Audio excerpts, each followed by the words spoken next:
Art Art radio. Art radio today. Art radio today. Art radio today. We need an official theme song. Wow. Yeah. I think that one needs work. I think we can kind of smooth it out, get some of the chinks out, and expand a little bit. But yeah, I'll let you know. David asked me to go ahead and record it. Record something to send forward so Alex can put it at the front end of the show, and I forgot. Well, that's busy.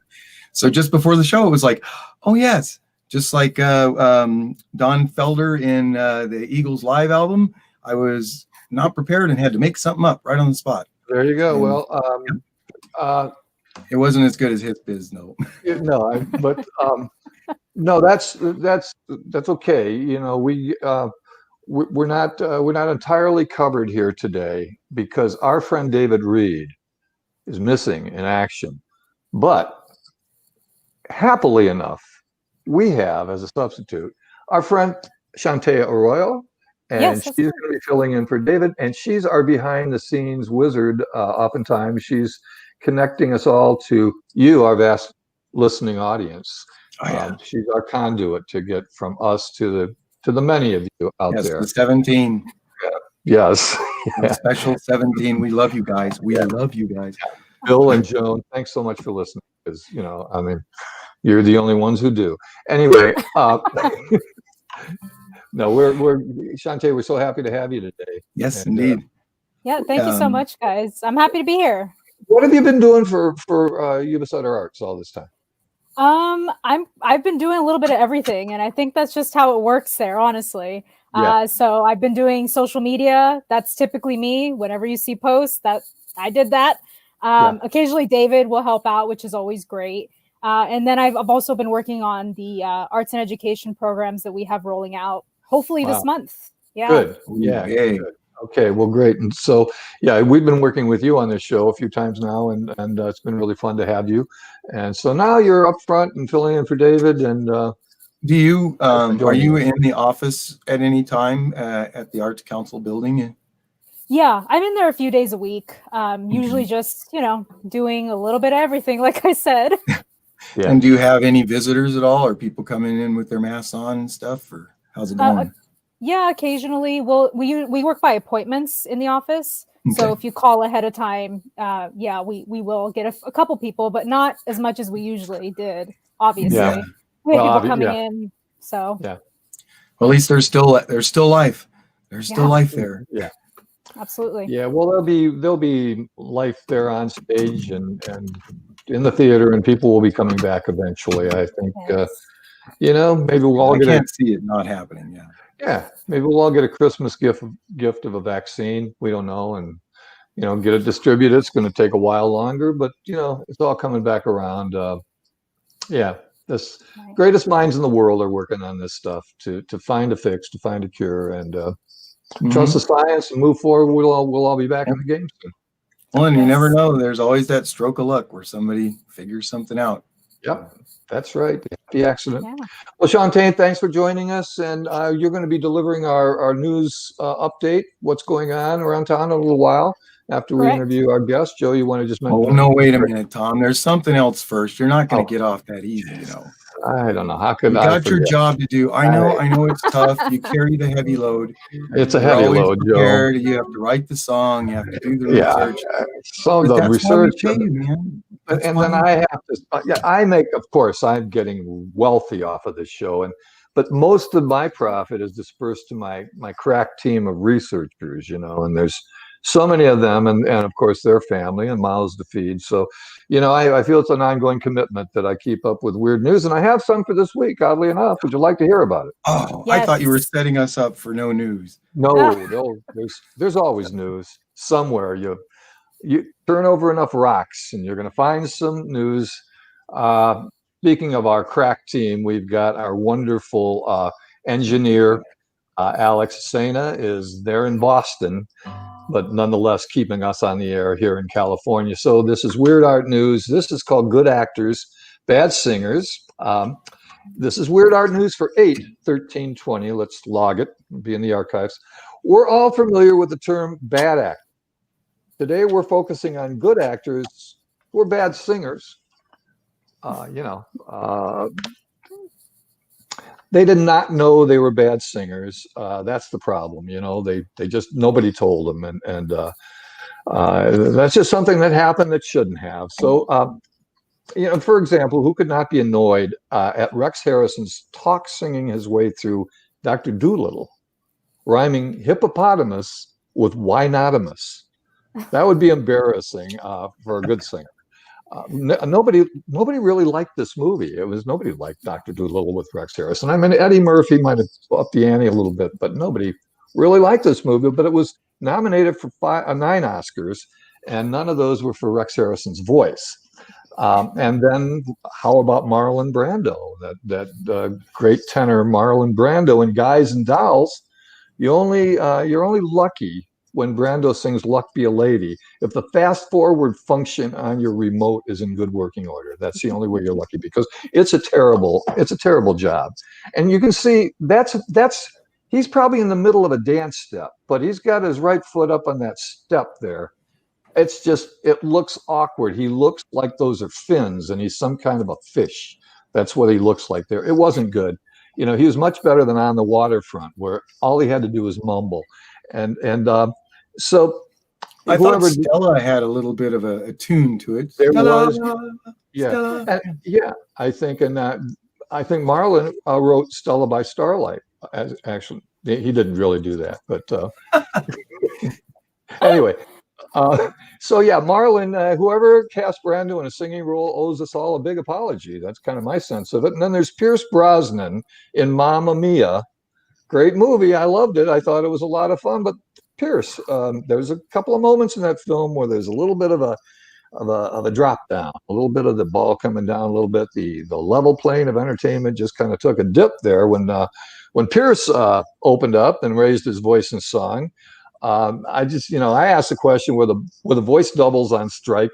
Is that what happened? Everybody was they couldn't get anybody to actually sing songs. So Pierce might have made it a thing in his contract. I will lend my beautiful face if you will allow me to use my raspy voice. Well, he ought to realize that he needs to accentuate the positive and eliminate the negative, because it was a bad performance. I think we all know that. He's the one that got the girl, who was Meryl Streep, and I believe he would have gotten her much sooner in the movie had he not sung. In Rock of Ages, 2 performers stand out for no other reason than to cause audiences to ponder which one's singing voice is worse. There we go.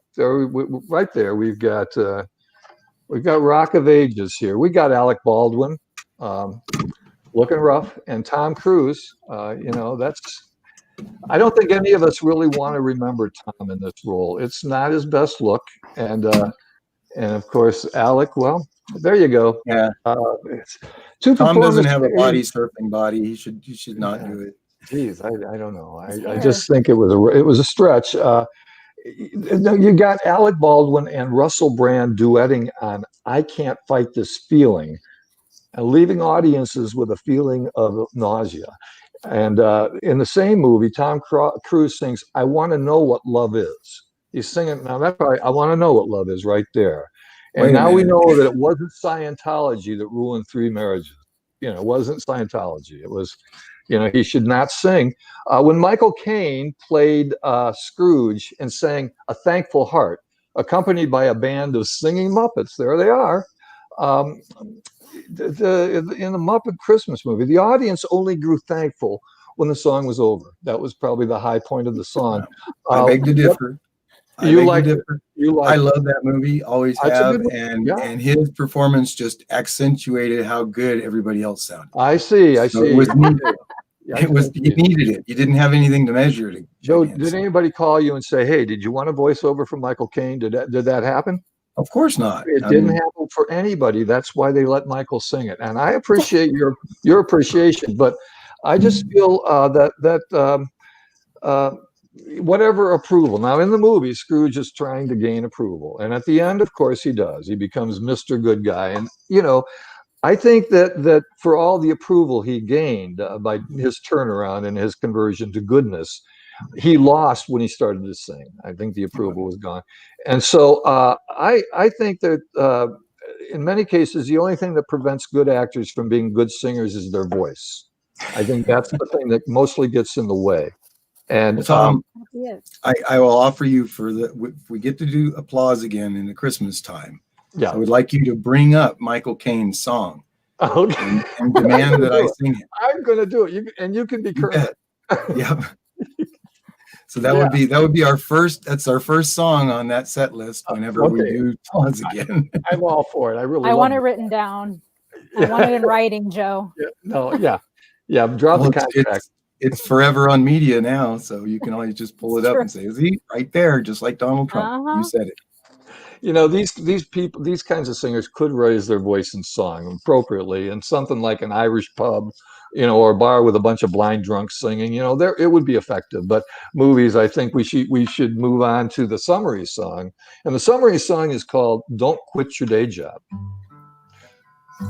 You're an actor, a fine actor, your delivery is swell. You have poise and you have presence, and you speak your lines so well. You won a couple Oscars, you're a big box office king. But who the heck convinced you could sing? Please don't sing, please don't sing. Please just stick to straight acting. You should never raise your lousy voice in song. You're a star, you're a star. People see how great you are. But when they told you could sing, they were wrong. Thank you. That's weird news for 8/13/20. Moving on now. Wait now. That was excellent. See? Again, you know, your talents are incredible in that you can find these news items and then tie them all up in a nice, neat package with a song. Well, so, I just sir. Like to point out some of the abnormalities in the world of art, because certainly we have normal people who are very talented in the world of art. We're going to be talking to two of those soon, right? Right now, maybe? Right now? Let's do it. Sarah, you want to introduce Joe and Sarah are old friends. I'm not going to introduce myself. Why would I do that? No. Let me back up and kind of uncurl my tongue, which I will definitely be happy to introduce Sarah Skinner. She is a friend of mine that I've known through theater and with the acting company, Yuba College and Sutter Performing Arts. And she is a new director of a brand new program and space in Marysville called Creative Flow Institute. Yeah. And let's bring her on. Ta-da. Sarah Skinner. Hi, Sarah. Hi. Welcome to Art Radio Today. Thank you so much. So I did mention Creative Flow Institute. Would you mind telling us about what you're up to? Yes. So I would mind. Well, darn, this is going to be short. so let's move on to the next question. So it started as a dance studio in 2019. Michelle Terstigan, who was a campfire survivor, lost her home, everything, started the studio in Yuba City. And then I ran into her in November of 2019, and she sort of started feeling the idea that her and her family needed to, you know, move on in the world. And so they moved to Virginia, and she basically said, "Hey, do you want a dance studio?" And I was like, "Well, yeah." So it's been on the list there. Yeah. So then I had a dance studio. Startup money, you know. Is there anything else you can give me?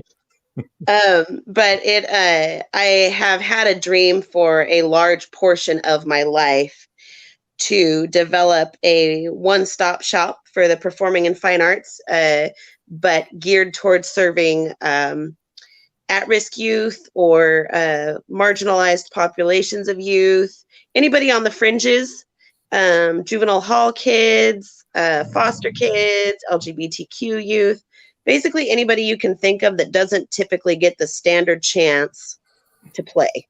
Who are the conduits through which you receive these you connect with these kids. So I have no fun who are doing these it kids? Where are they because coming? we're in the middle of filing for our 501c3, and that will be the Creative Flow Foundation. Fortunately, I have done a lot of nonprofit work with at-risk youth in the past. I used to work at Friday Night Live. I contracted with Juvenile Hall. And we got an arts grant once upon a time, many years ago. And I was able to go into Juvenile Hall and teach them dance or play with music. And it was such a rush to me to get them that feeling, like what it feels like to express and create. Yeah. And it was sort of cemented then that it's like, I need to find a way to create this forever. Well, YubaSutterArts&Culture has also been doing programs similar to that. So if you get a chance, reach out to David and Abby and see if maybe Creative Flow could help in that as well. So 100%. I want to connect with everybody in the arts community. I know Julian, is that his name? Yes, Julian Brinkley Barkley. He's over in Marysville at the high school across the street. Yeah, he's doing some similar stuff. They got a grant through First Five. That's not my particular target demographic, which I think is perfect. I mean, it's all hands on deck as far as I'm concerned. Yeah, well, and Julian he's got a wide net, so. Yeah. I definitely want to make all those connections. Sarah, can I ask you about that experience in the youth center when the kids got into it? When you were walking in there for the first time, were you anticipating? I mean, was there an anxiety about how receptive they would be to what you had to offer? Not for me. I have there's some sort of special place in my heart. I don't know where I got it, but it's for the troubled ones. So, and I had known some of them from before in previous programs anyway. So it's not intimidating for me because it's kind of like, I'm going to walk in, I have this thing to share. They're going to like it or they won't, kind of thing. And the ones that don't like it, you don't fight to get them, to like it. Yeah. But the ones that are receptive, they want more and they want to spend more time with you and get engaged. So you just kind of pick out the ones that want what you have to offer. It's a great mission. It's a great mission. And every now and then you get that feeling that maybe you helped to turn somebody's life around or create an interest that wasn't there before, or the possibility that was there before, but now you have some tools to pursue that ambition. So good for you. Good for you. I love the venue. The art is, to me, art is the way to anybody, no matter where they came from or what they're doing, even if they're not artistic or have the ability to produce art themselves, the act of participating or the act of viewing or the act of, in any kind of engagement, lessons. Right. Yeah, it's good for you. It is good for you. It helps your mind be happy. Yeah. Well, I wouldn't have graduated high school if not for the performing arts. I mean, that's the only reason I ended up still going to school. Sticking it out. I was not into school at all, but you had to go if you wanted to be in the place. Yeah. So early direction. You had some sense of an early direction drawing you to theater, drawing you to the arts. Is that how it felt in high school? Oh no, I started performing when I was, when I could walk. My first dance recital, I was 5, I believe. My first play, I was 11. It just it's always been something I've done. And now I've come to the theory that everyone is creative in some way or another, which is why the outreach for this is going to be more I want to do ceramics and filmmaking and music, just all of these ways for people to get in touch with themselves, because that's what I think helps get you through the day. Yeah, it's all art. I mean, video game design, computer programming, folding laundry. Yeah, I think of these things as these kids have so many emotions, so many things they don't know how to talk about. They don't have the words say what's in their hearts. And so they have these containers to put these things in, be it a song or a poem or a sculpture or a dance movement. There's a container for these feelings, these inexpressible feelings that they have. So you're bringing those things out. Do you get that experience? Do you have that sense that Yes, there's big time. some emotional How release, some emotional uplift from what they're doing? How is the interaction between, are you having interaction with your groups? Are you working on collaborative projects with the kids?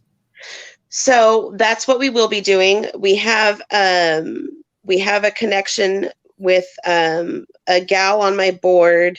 Her boss represents, I want to say 200 or so foster kids in our area. So I'm going to be working with that first. I was actually talking to Shemaya almost a year ago about doing a workshopping specific to foster kids, where we just do 4 days, and we do scene work and let them start working together and build some confidence.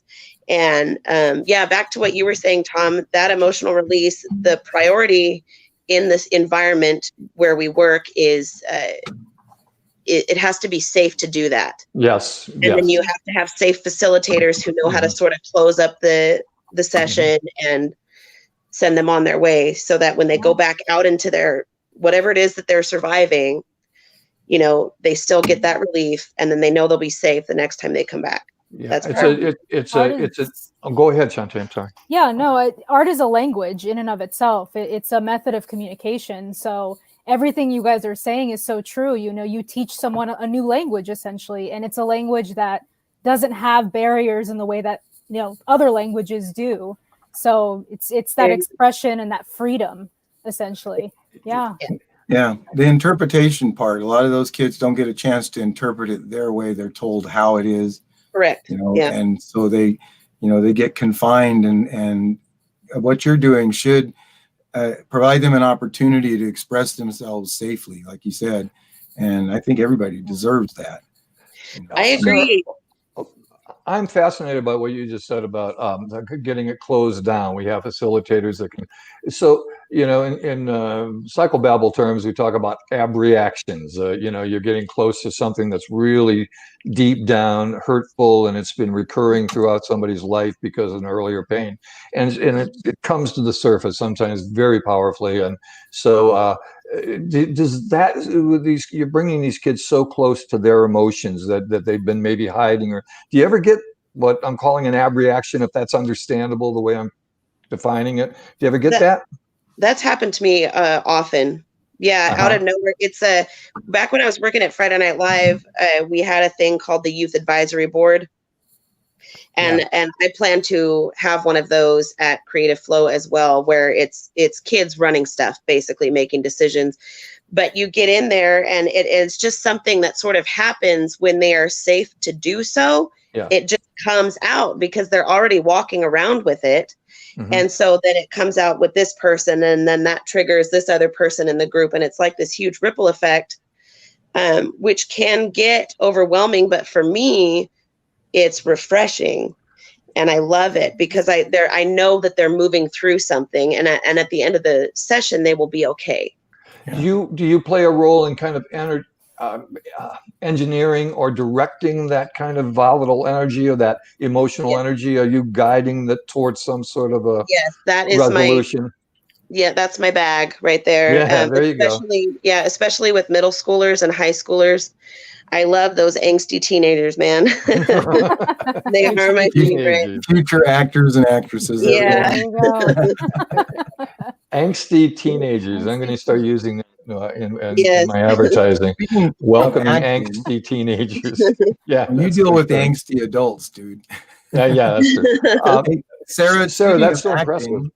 I know that you and I have been collaborating on a fundraising event for the Institute. Yeah. You guys want to go into that? Yeah, sure. Oh, she didn't turn me down on that one. Yes. No. So I can go ahead and just introduce that real quick, and then this script was brought to me by a friend of mine, Nikki Powers. The nutshell is that it's Shakespeare's tragic characters in therapy. It's a 12-step program. But this play was written very recently during the lockdown, so it's designed to be filmed virtually.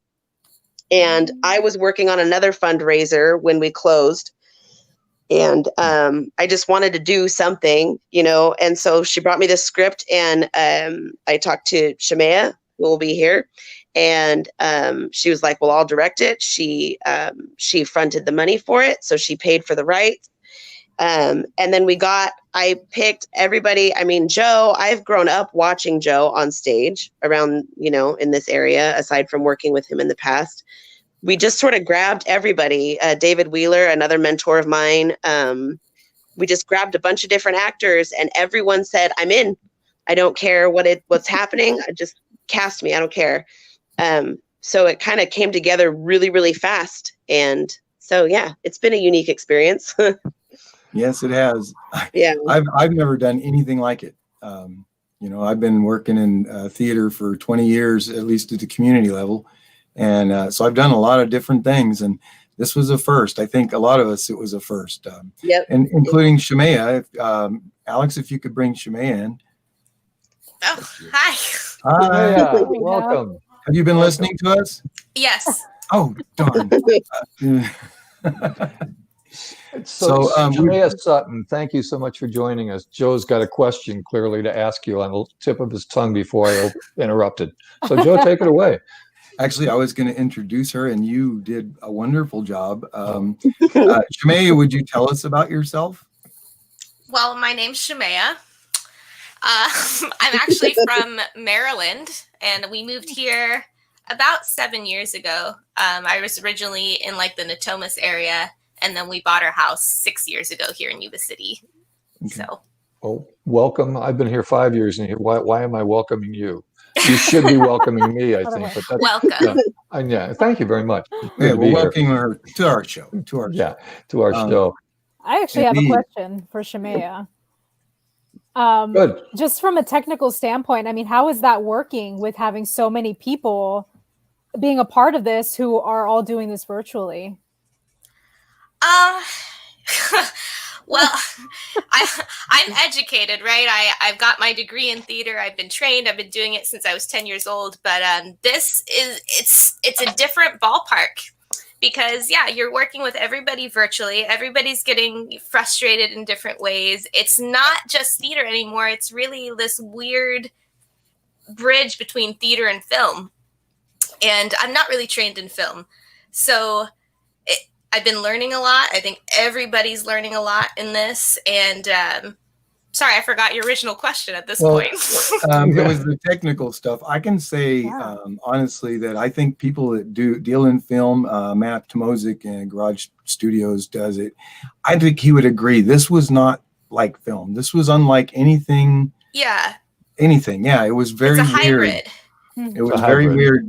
My biggest problem, speaking as an actor, I play King Richard, and I'm an ancillary character, so I'm not really one of the principals, but I have an important part. But it was really strange. We would rehearse in the evenings. We had rehearsal schedules. We rehearsed scenes, and there was no energy. As an actor and performer, a lot of times I'm relying on the audience giving me back something to let me know how I'm doing. You get a gasp or something like that. Mm-hmm. And you got nothing. You've got the little eyeball that's looking at you in your computer, and you're acting for that.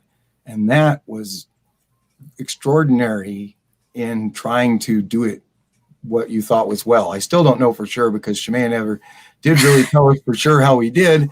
I always tell you good things. Good things. Well, no. I mean, I'll turn out. That question, I think that's one that I wanted to ask you. How is it difficult for you? Because you have directed stage productions before, and you put together shows and stuff, and this one had to have really special challenges. Yeah, I think everybody felt the lack of energy. It got better as we got going, and we got our schedule cemented, and we were like, all right, we're about to film. But in the beginning, I would say all of us had this reservation that we had to come over. And I think even me included had to learn how to bring our own energy and just up our acting that much more. So that it plays through to the camera. And once people really started doing that, it really only takes one person to start shifting the energy, even virtually. So I think if one person was in a good mood and started overacting, even if it was just bizarre and crazy, which sometimes we got, I think that actually helped to get everybody on board and to start really pumping up the energy that we need for an actual performance. Yeah, I blame Kevin. Yeah. I'm not an actor, but I'm wondering if just the little red light being all you had, on the one hand, you don't get the audience feedback immediately, but was it also a little liberating to get crazy and to just say, what have I got to lose? There's nobody here. You know, I can make a fool out of myself, except for that little red thing. So, I mean, did you experience that with any of the actors? I think so. I think some people really started to delve into their creative options more. I would like to say a lot of people got into improv more, which is something that I really love. They started playing and just using their imaginations, even if it got too crazy. I think that is a skill that's helpful to discover fun things that can be added. Especially this script is kind of bare bones. It doesn't have a lot of depth. So there was a lot that needed to be added onto it to make it more supplemented and more full-bodied. But it was great lines from Shakespearean plays all woven together into a conversation of sorts. Wasn't that what it is? Is that what it is? No, it has some. It has some. Oh, we have Shakespearean lines. You have to see it. It's a well, very yeah. And so interesting. tell us how we access it. That's important to know. Yeah. Yes, it is. When can we see it? So we're shooting for the first week of October for a release. Mm-hmm. We are going to be going through virtual box office for tickets. And then we're going to post it on our website to have it available to buy permanently. Nice. Yeah. Just for funsies, we are going to do like a little campaign around releasing it, trying to sell the tickets. We're going to talk about the program that it's going to a specific program, the Passion program, which covers tuition for low-income students who can't afford to dance, basically. So we're going to circulate it. The board's going to help me sell it. And that's how it'll be. So the link will be up on our website eventually. And that's our reopening flyer right there. And this would be a great place for you to find out more about the production. And when we do start, I know my friends out there in media world, when I start sharing this production information to purchase it and stuff, please forward it for me, because we would love to really blanket the area and get this out there. Is that 409 4th Street? Is that between D and E on 4th Street? D and yep. Okay, by old Sullivan Saddlery, isn't it? It's right next to Sullivan Saddlery. Okay, there you go. So that gives you an idea of the location. You can This tour is a the brand new space. location. Pardon? Brand new location? Yes, we were previously renting from Chris Gill at Training Zone. Shout out to him, by the way. He was a super duper supportive landlord, very helpful through this whole COVID-19 crap. He was great. So if you got to go work out over there. But anyway, there was an opportunity to take this new space. Natalie, who runs Elevated Fitness, she's closing her doors there. And Janet Fry helped us make that connection.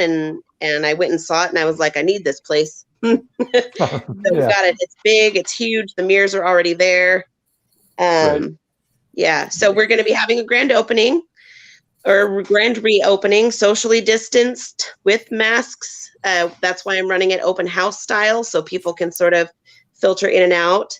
And we'll be announcing the raffle live at 7:30 p.m. after the event winds down. 25% discount for registering with us in person. And then come find out about what we're doing and what we're trying to do for the community. I know we talked about your love for helping out the disadvantaged children and the disadvantaged groups in our community, but how about the regular the families that are just, this sounds like fun? So that's What are they going to find? perfect for that. There are a lot of families that they're like, I just want to put my daughter in dance lessons. Is that okay with you? Or and I'm like, yes, Oh, good, absolutely. good. Yeah. What kind of classes do you offer? So we have your standard dance studio classes. We have ballet, jazz, tap, hip hop. Saturday mornings, I do a mindfulness and stretching class for adults. That's a meditative experience. I'm getting my yoga certification, so we're going to do that. Janet teaches Pilates. Jeff is going to be teaching a theater class. My Saturdays, by the way, the Saturday schedule, those are all $5 classes, $5 a piece. Wow. Those are fundraisers. Yeah, the proceeds go to the nonprofit. I call them it's a community access day. Mhm. So like, you got nothing to do, you're broke, bring your $5 down to the studio, take a class. That's a good deal for $5. That's a lot of good stuff for a 5 spot. That's really a good deal. I have to say we messed with Alex, Tom, and Shantae. We kind of jumped. It's probably me because I do that. No, it was my fault. I know it was me. But Alex was showing pictures of the actual format for the tragedians. Oh yeah, there it is. Love it. Yep. So this is us. Now, This is the entire cast? No, No. that's some of you. This Some is of just it. one scene, Tom. Those There's are the one ones- scene Wow. that's 10 those people. are the ones that got Shemaya their pictures like they were supposed to. Oh, can you Oh. identify the actors? Can the actors be identified? I see Jeff there, I Yeah, think. that's us rehearsing, and you can see our names there. And I can't. part of It's what just- happened was the names started changing when people realized they could actually do that in their own StreamYard.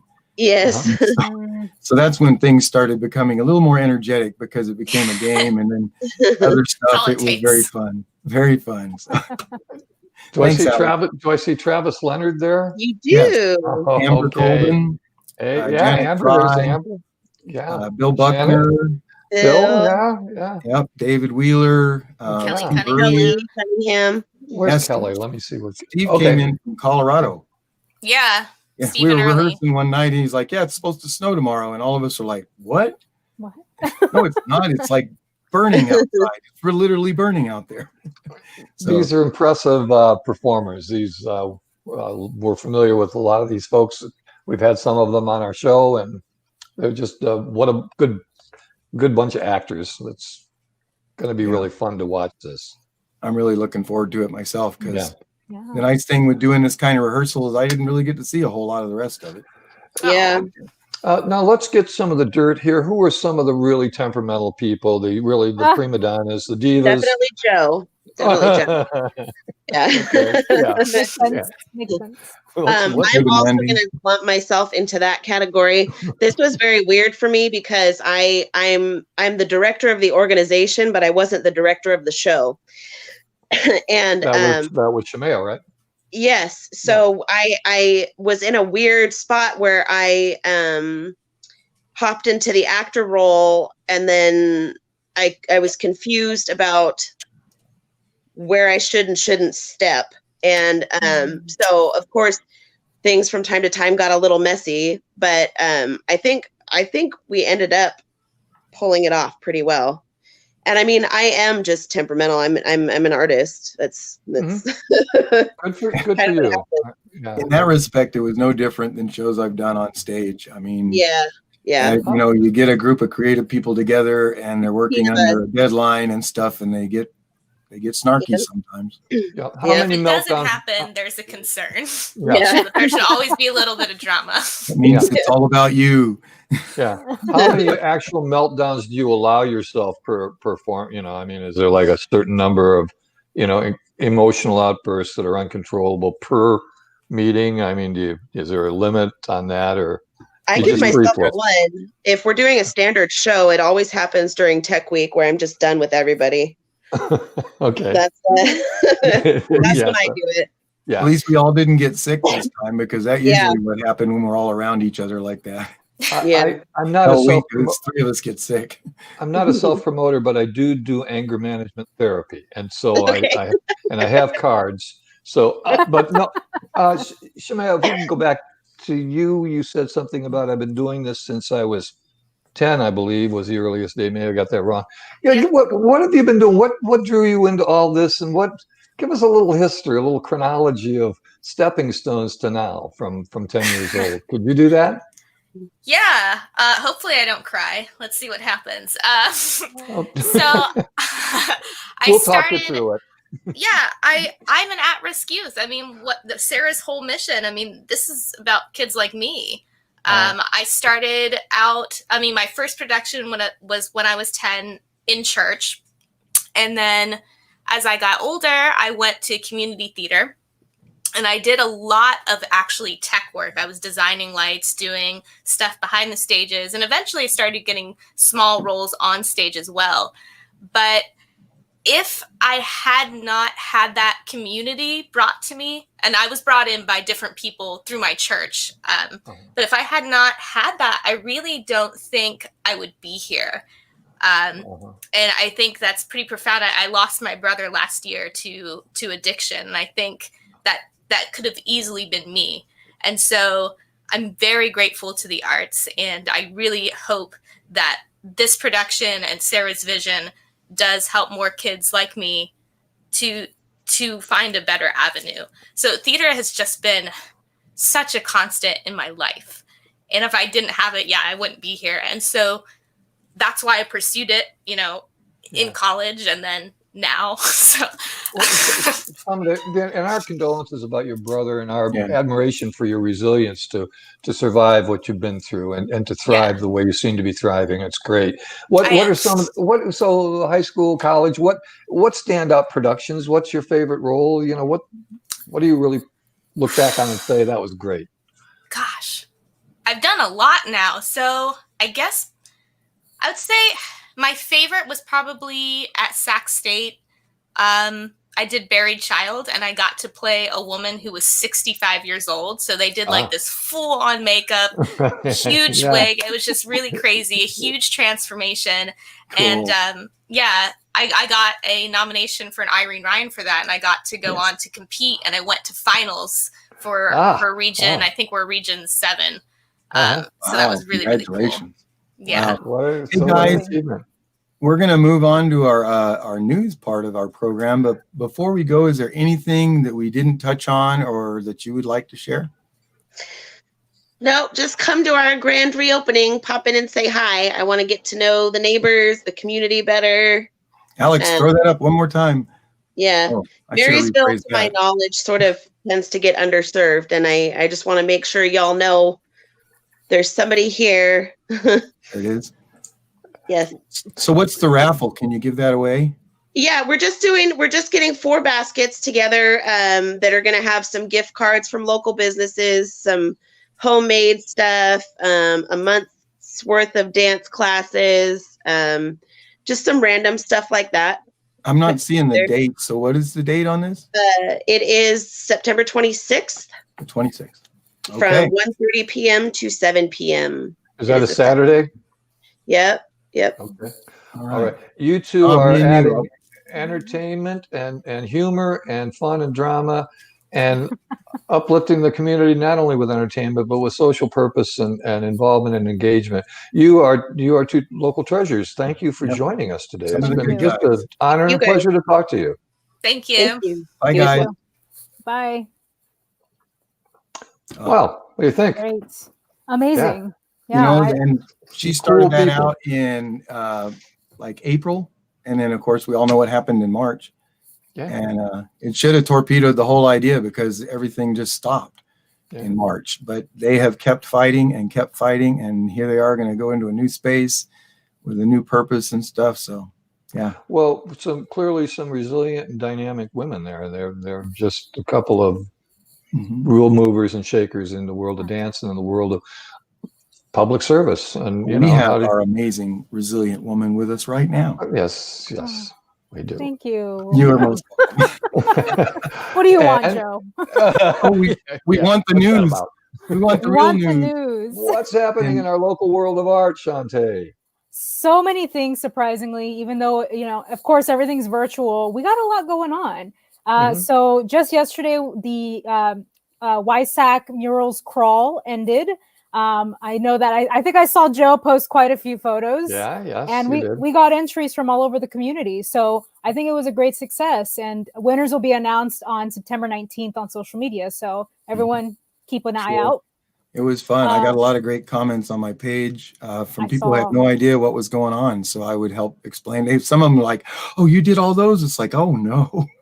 Yeah, someone did all of them, like the whole list. Wow. So I mean, somebody got them all. Do we all know who that? them. I wish we knew who that was. We could give them a shout out. Let's find out. Yeah. Next time we'll try to get that.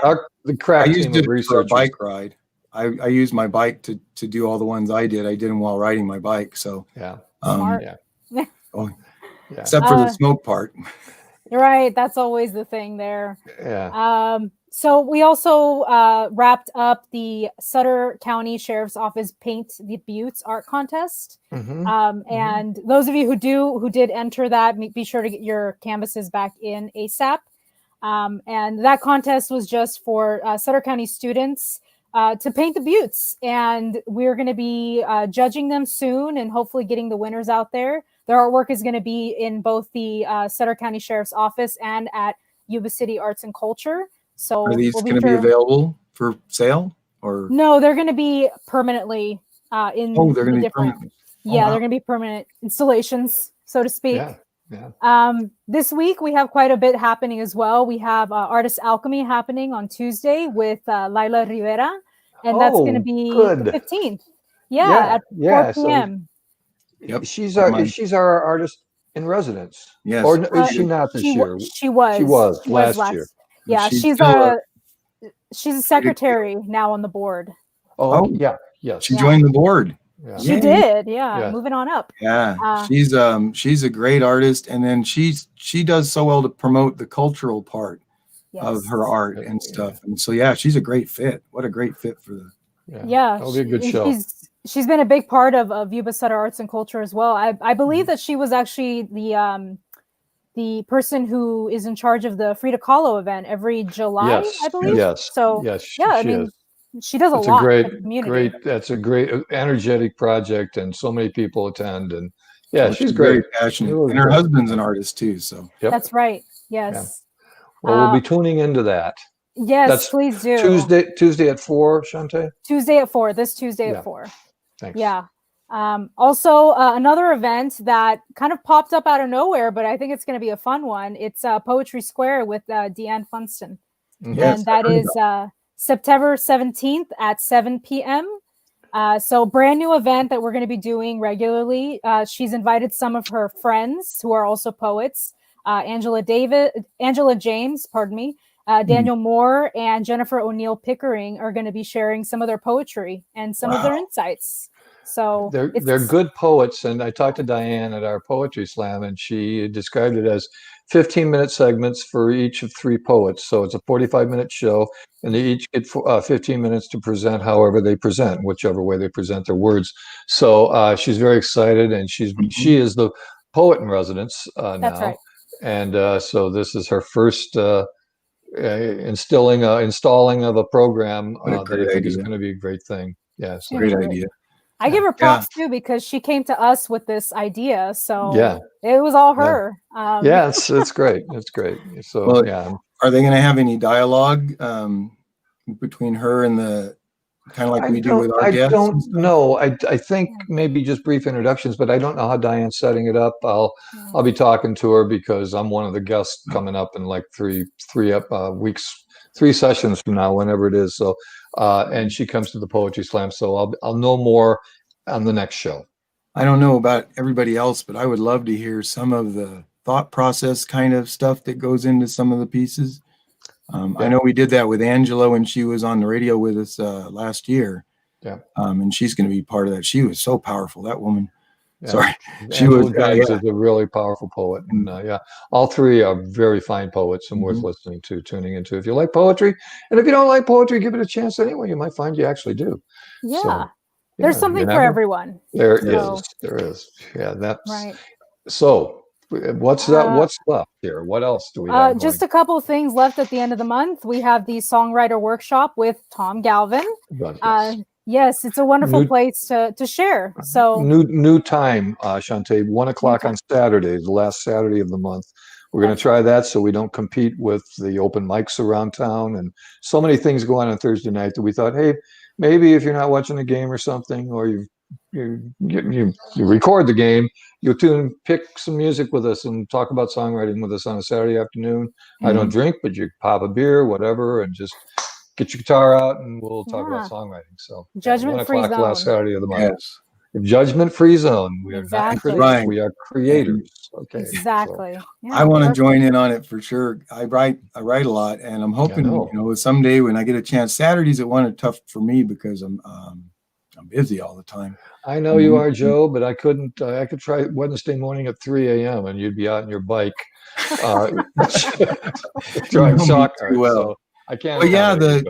So go on a little bit about your songwriter. What is the format? What could somebody expect if they tuned in? Ideally, it would be people who actually do play an instrument. I tried to make it open to anybody, but I was getting people that didn't have a structure in mind. They didn't have the prior knowledge that a song requires a structure, verse, chorus, verse. There was just a lack of basic information and then somebody would come in who was a really good songwriter. And we had that variance. And so I'm kind of making it a request now that this isn't, if you haven't pursued learning an instrument and having songs flow from your involvement with music, then that's kind of a prerequisite for this group. Because if you had no involvement with music and you've got good words in your head, two things I would suggest. We also have poetry outlets. We just talked about 2 of them now.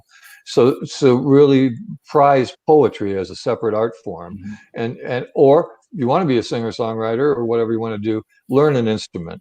Unless you've got some bosom buddy who's going to accompany you with your words, learn to play an instrument. That's your commitment. So that's what we do. And then after that, it's just ideally, I just facilitate people bringing things to the surface, singing a song, maybe some feedback, maybe good song.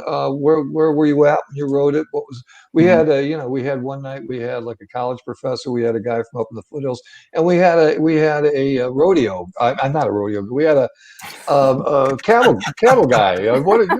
Like rawhide guy. I write in my way. And what I would love to get together, get to one of these with you. I came to one in person one time, but there was a gentleman there that was kind of taking up your time. Yeah, he just had a bunch of words, but he didn't have any structure. I think you just said you're working around that, working towards a different thing. And I want to know, explain how I do what I do and see, is it similar?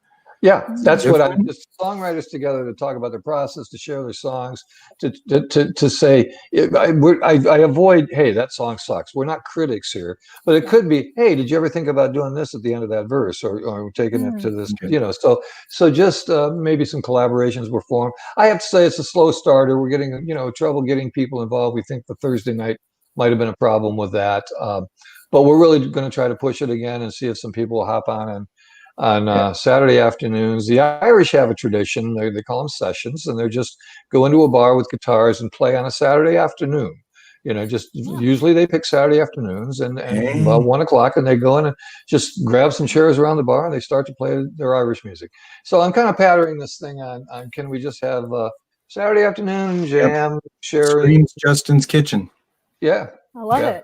Yeah. Yes, indeed. So that's kind of what that's about. Perfect. Yeah. Well, was that all of it? One final thing. At the very end of the month, September 30th, we're having the Art and Culture Leadership Conversation. So this is kind of coming off of the Women's Leadership Conversation we had last month. Which was very good. Yeah. Yeah, it went great. And so, we really wanted to continue the momentum. And this is just going to answer the question, why art and culture matter in Yuba Sutter.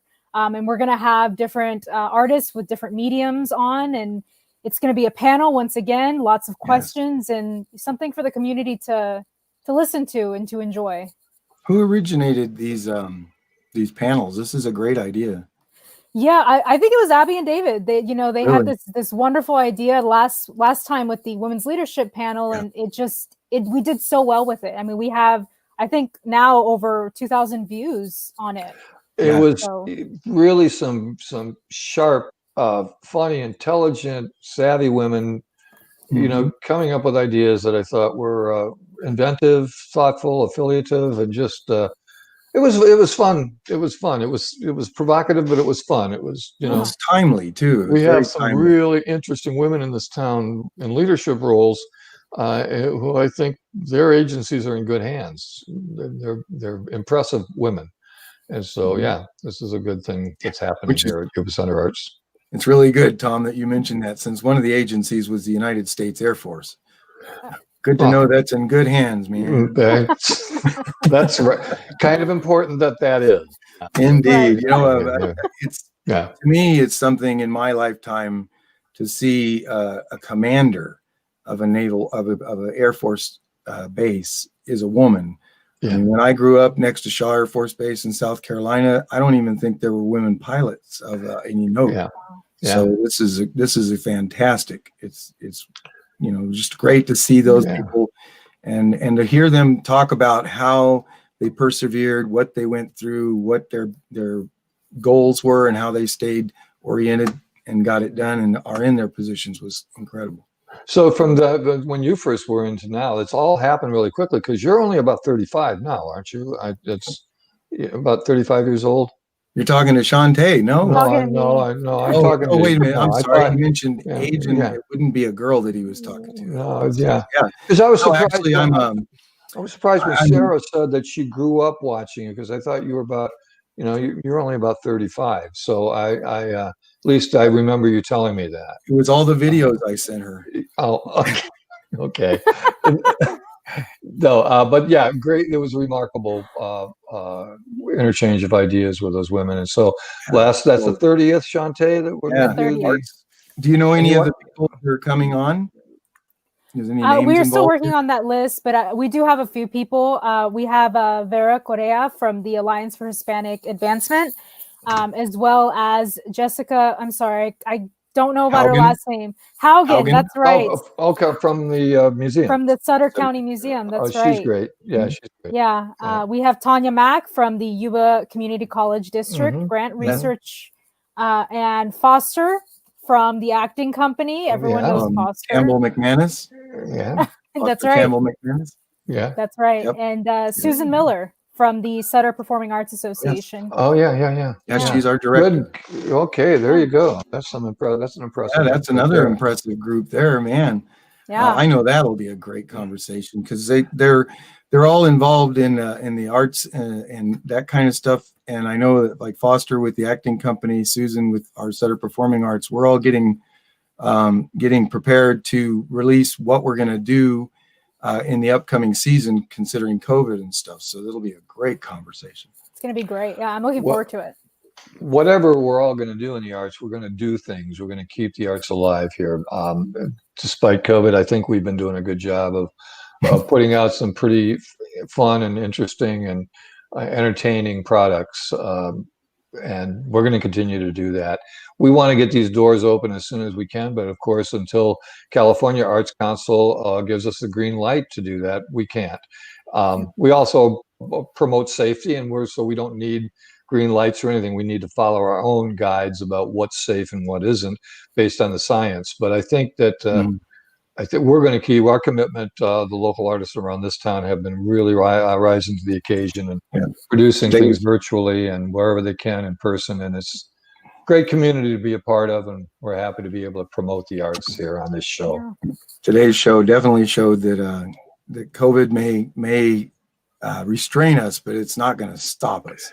Yes, and you've got a show coming up here, Joe, hopefully by the end of the month, that I'm going to be a part of, and presenting Joe's choreophonics parodies and song satires. It's going to be a very fun show. Joe's assembled a lot of really good humorous things to get us through this time. And he's been posting them online through Yuba Sutter Arts, and we're going to do a show before the end of the month. Yes, to present all those and put them in. And a lot of people have made videos.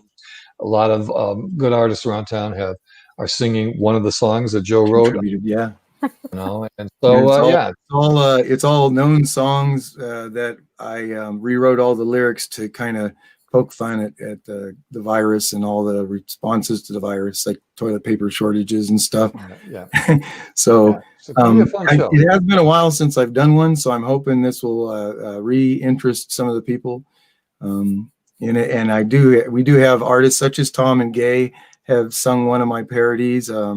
Pinky Redu, Kelly Cunningham, Ed Hudson, and they were good sports. Although I must say, I heard more than once it was really tough for them to sing a song with different lyrics that they've sang for years the right way. Yeah. So anyway, well, hey guys, I've never gotten the lyrics right anyway, so it was no problem for me. I'm gonna have to watch your video again, sir. Yeah, you better. Are we out? Yes, we are out of time. Shantae, you rock. Yeah, join us anytime David wants to take a break, Shantae. If you had a good time, we had a great.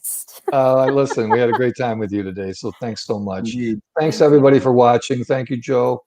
Thanks, Tom. Thanks, Alex. Alex in Boston, you are so good. And sorry I kept throwing the show around on you and just yanking you back and forth. All right, we're out. All right, guys. Bye, guys.